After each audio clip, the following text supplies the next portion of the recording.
you should be a master of some discipline, who then take this mastery that you have acquired through decades of disciplined study and turn your attention, informed by it, to the great questions of the day. Only then should you be anointed a public intellectual. You ought to have fucking done something. I know that what I said about Kendi may sound a little harsh, but it's very harsh, John. It's rude. And as a matter of fact, it's rude.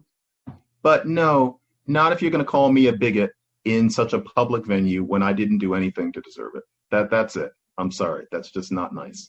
And so I'm going to be not nice back. Why do you think? You're saying he's an empty suit, John. Let's get graphic. You're saying he's vastly overrated. You're saying I am saying that. It's a joke. You're saying he's a joke. No, I didn't say it was a joke. Well, he's stupid. I didn't say he was stupid, but I do not find him to be engaging in feats of any kind of cleverness. I think it's vastly oversimplified, his ideas. They don't strike me as academic. It surprises me that he has a PhD. And I think that he's never called on it. And it is a little bit disturbing because people are looking to him as some kind of guru. And he's an example of what I mean in that he is having these sociological insights distributed out there that are not based on what an academic would think of as scholarly rigor, and which even non-academics can see through, but are told that they're missing something or are moral perverts if they question. I don't think that's good for society. I don't care how much money he makes. I don't think that speaks well for our general intellectual and moral culture. That doesn't bother you at all? Why can't we let 1,000 flowers bloom, and instead of us spending our time running down Ibram X. Kendi, whose books I haven't read and am unlikely to do so, we might just write our own books. Because he is, which is what you're doing. He's the latest kudzu. And illustrate through our labor what we think what we think Ultimately, that is what I will be doing. But I decided I was going to take the gloves off for those 10 minutes, and I did. There are times when you're just supposed to roll with punches like that, but I'm getting a little tired of rolling with punches like that. And so, I decided to speak my truth on that. And if you read Kendi's work, I'm quite sure that you would feel the same way. Not that he's dumb, not that he's stupid, not that he's an empty suit. Stamped from the Beginning was not written by an empty suit. Okay, he's modifying his position, everybody. But I do think that his basic ideas that are getting around are not sound thinking. And I think that he should be called on it.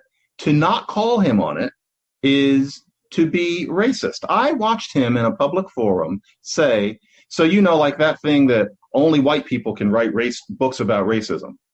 Glenn, do you know that thing? I cannot identify that thing since roughly the 17th century. There's never been a time when. Like I say, man, I'm not paying any attention to this stuff because I think it's racism. All hoax. He said that, and the audience goes, "Oh yeah, that's right."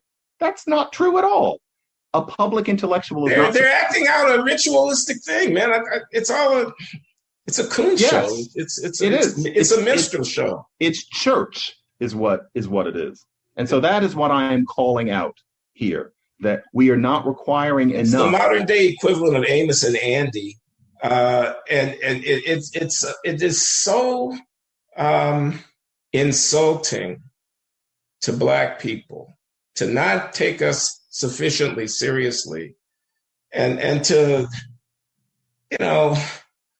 it's the easiest path for the structures that be, for editorial boards, for prize commissions, for university faculties, for newspaper op-ed writers, for the easiest path for TV talking heads is to patronize and placate these screaming Black people who are going around crying about racism.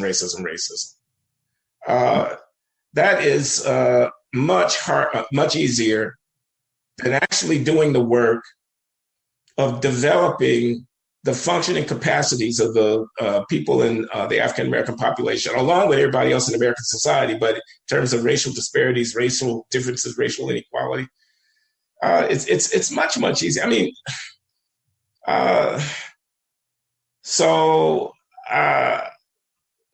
Yeah. You know, I just think that I also wanted to be clear. It's not like I'm not forging any frontiers like Einstein, Well, but I am I'm sorry. subject. It's important. I'm subject to critique, and partly because some of my ideas are, I wouldn't call them racist, but they're un-PC, and this includes in linguistics, as we've talked about. I get subject to real critique, not only by Black authors and scholars, but by white ones, and then of course on my race stuff, I hear where I'm going wrong.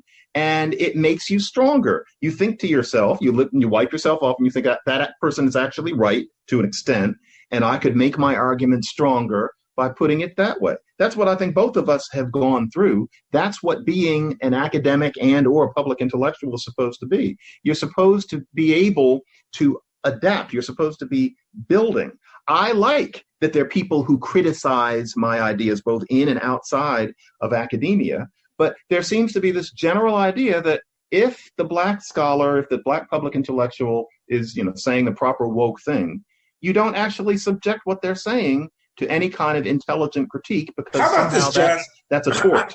How about this? The whole vocation of public intellectual is somehow wrongly construed here, such that people like Ibram X. Kendi could be as lionized and successful practitioners of that function.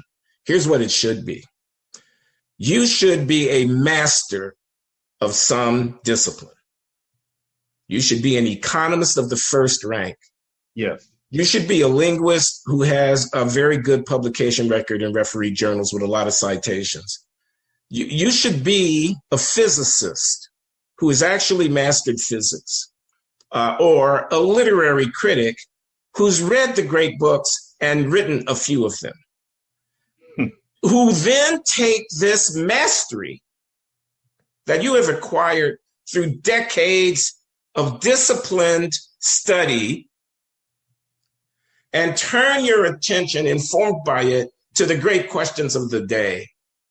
Your essay should appear in the New York Review of Books the way the New York Review of Books used to be. Okay? And only then should you be anointed a public intellectual. Okay? It's quote unquote worth listening to, worth $10 million or $20 million falling on your center, worth being lionized and awarded and said to be the next whatever. Only then. You ought to have fucking done something. You ought to have command of a height from which you can survey. Here's the deal. He's a lightweight, John. He's a lightweight. That's the deal. Where is the erudition? Where is the subtle interpretation of a canonical text? Where is the sustained argument? Where's the insight? Where's the mastery? He's a lightweight. You know what? I would only alter what you're saying in that I don't know if a public intellectual has to have decades, because that means nobody can be a public intellectual till they're 50. Okay. And also, I don't know if the person has to be at the tippy top of their field. That's a lot to require, but the person should be, a player, who's a respected person. But well, there needs to be some depth. There needs to be some resonance. When I strike it, I want to hear the timbre. Okay. You know what I don't? I want to feel that I'm in the hands of someone who has surveyed something and who knows something, John. You know what I don't get is there is a conception of this public intellectual we're talking about where that person never writes refereed articles in journals, or maybe only does it once or twice, where that person never writes an academic book as opposed to a pop book, where that person never goes to a conference with a new idea and stands there having to defend it against real questions. I thought that's what being an academic was. Then you choose the public intellectual thing, which frankly in many ways is easier, but you do it on the basis of, yes, having been forged by what I just said. But there's this new idea or alternate idea, because it's not new. What a public intellectual was in the early 20th century was different than what it is now. But there's this idea now that you are Dr. Whatever, and you don't do what I just said. And I think that the defense is that they've chosen to have more of an effect on the world. They've chosen to do something that is different from what I just said about going to a conference and really having to fight. And they would say that the two things are equal, and that's a whole argument. But I'm not sure I get it. If how are you an academic if you don't write academic articles and academic books and regularly come up with relatively new formulations of your ideas that you defend against people who look at things in a different way? That's what we did. And we were ordinary. This isn't bragging. This is what you do. But somehow there's this new idea that you've got the credentials that we have, but you don't engage in any of that. Instead, you say bitty things, which is what both of us do. You say what you can say on an MSNBC hit, and you give talks where you're adulated, but you don't give conference talks where you're treated as a peer, including being critiqued. I'm not sure I get that. I hear what you're saying. Yeah. I thought a public intellectual had to have something behind them other than writing the pop books. And I now write mostly pop books, no doubt. Some academic books that nobody's ever heard of. But yeah, the pop stuff is important to me. It's overtaken the academic to an extent. I hate to admit it, but it's true. But I started doing what we just said. I thought that was the pathway. I guess there's a justification as to why that's changed. I don't know.